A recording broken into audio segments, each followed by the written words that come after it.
Performing with the Al Anwar group. We've met them about, I think, a kilometer to the border of Mina, and this is going to be the resting spot of this couple for the night. Assalamu alaikum, jazakallah for your time. Wa alaikum assalam, shukran for allowing yourself. How do you feel walking from Arafat, your first Hajj, I guess? Yes, I think it was a very daunting experience, but also a very worthwhile experience. I think it's an experience that you're not going to forget in a hurry. Hafsa, obviously your first Hajj brings about, or you could reminisce about so many things. We were talking about an incident where Hajj could serve as a bond between a husband and wife, such an immaculate bond. How did you feel when adorning the ihram with Ibrahim? It was something else altogether. I think when we put on a ihram and we realized that this is actually Hajj, it's not just talk anymore, it's not just all the time, all the preparation, this was it. It makes you realize that this is a husband and a wife and we're going to do it together. And my strength will be where I am weak, he will be my strength, and where he's a little bit weak, then maybe I will be able to be his strength. And it's something else. It's something that I'm glad I've done as a married couple and not on my own. What do you take away from this Hajj itself? In fact, I mean, we talk about unity, we talk about the bonding, we talk about the mercy, we talk about being on blessed lands, but it's something special you got to take away from this Hajj. If there is one thing, Ibrahim, what would that be? I think it will be that Hajj gives you a real perspective on life. I think you run after money and you run after status and you run after all kinds of worldly things. And when you come here, you realize none of that actually matters. And you get a really good perspective on what's important in life, and you get connected with your religion and your Allah again, which is something unique. So you share the same sentiment, or is there something else, another dimension? I do, but I think for me it's more seeing so many different people from so many different colors and so many crusts and so many creeds. Everyone who comes back from Hajj will tell you you'll never see more people in one point in time, in one place.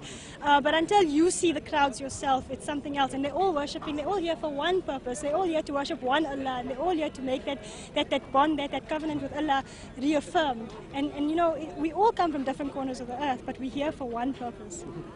What would you say is the uniting force? I mean, you've made friends here, new friends. That these friends are going to be your lifelong friends.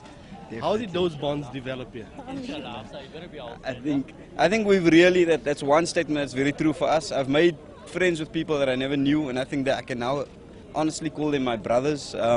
Which as close as my blood relatives, my blood brothers. And I think it's something that's very unique to Hajj.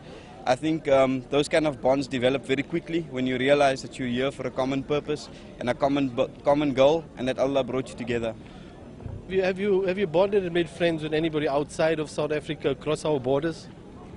I've made a few friends, especially from Pakistan. I think it was a very, very inspiring experience. I saw an old man and he was literally bent over backwards. His spine was, completely bent, and he was doing the walking Hajj, subhanallah, and it was, we went up to them and we started to speak. I mean, luckily I could speak a bit of Urdu, and it was a very satisfying experience, something that it's unreal, can only happen on Hajj. If there's one thing you're going to go home with a great memory on the Hajj, what would you say it is? I think it's a difficult question to answer because there's so many good memories, but I think the brothers that I've found here and the sisters that we found here is something that really does unite us. I think, as Hafsa said, it's seeing people from different backgrounds all praying in the same manner to the same Allah with a common goal, who've left their lives behind to come here. I think that just seeing as you walk to Arafat, seeing the stream of white ihrams ahead of you, and all you see, you don't see road, you just see ihram, you just see white. And I think that's something that will always stay with us. For you, Hafsa, what would it be? I think for me it was when we made the collective dua on the plains of Arafat. You think you've cried yourself dry, and you think that there's no more, there's nothing else you can ask for. And when the Imam starts, everybody, there's not a dry eye in the house, everybody starts crying, and they're asking Allah for the same thing. But they're asking Allah for what's in their hearts and the sincerity.